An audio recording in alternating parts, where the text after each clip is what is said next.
blanched, broccoli and broccoli omelette. Hello peoples! We are almost running out of meal ideas. Most of the time I am served with same foods, but for today, I'm gonna have blanched broccoli and broccoli omelette. For the omelette, slightly steam the broccoli and chop it. Add an egg and sprinkle an oregano spice. Nene also added a garlic powder to taste.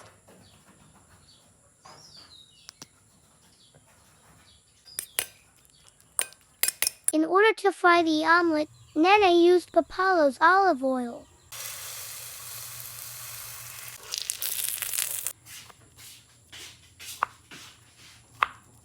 For the blanched broccoli, Nene mashed it with the masher.